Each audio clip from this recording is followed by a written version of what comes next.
One of the topics of discussion in F1 in recent weeks has been how drivers who have changed teams are finding it difficult to get in tune with their new cars.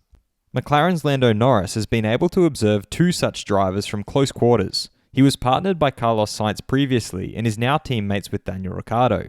While the former has already scored a podium with Ferrari, his new team this year, the latter is still struggling and was even lapped by Norris in Monaco.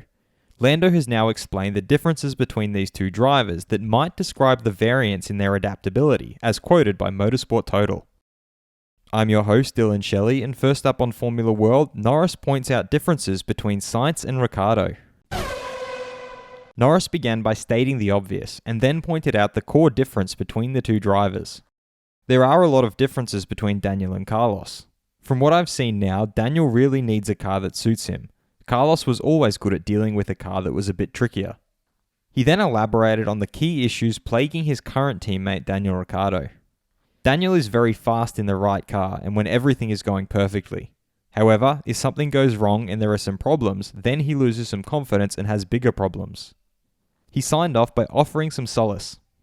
It's not just him. It is more pronounced with some drivers than with others. Fast feed. Alfa Romeo team principal Frederic Vasseur has suggested that in terms of cars they have made a big step forward.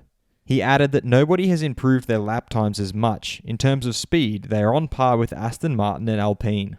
He further accepted that they are always on the verge of winning World Championship points in races, but unfortunately they have only been rewarded once. Red Bull's Sergio Perez has stated that they are happy that they are now ahead in both World Championship rankings. However, he feels they should keep their feet on the ground. They've only finished 5 races of the scheduled 23 races. In the end, Max was right when he said in Monte Carlo it doesn't matter who is in front after 5 races.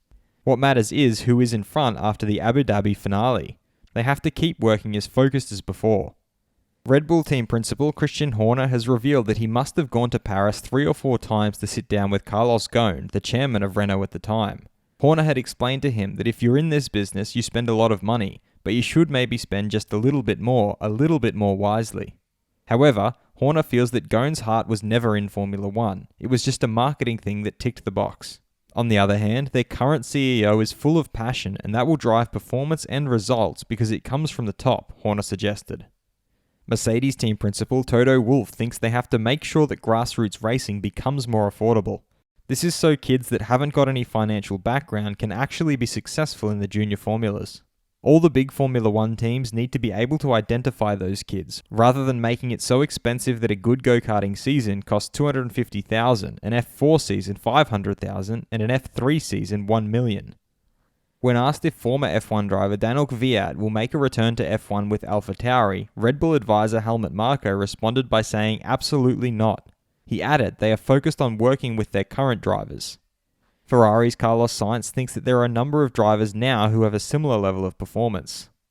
And he would include Lando Norris with them that are potential world champions and they just need the right car to win it. Will Kvyat ever race in F1 again?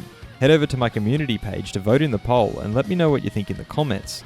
And if you like this video, feel free to subscribe and check out my others for all the latest in the world of Formula 1.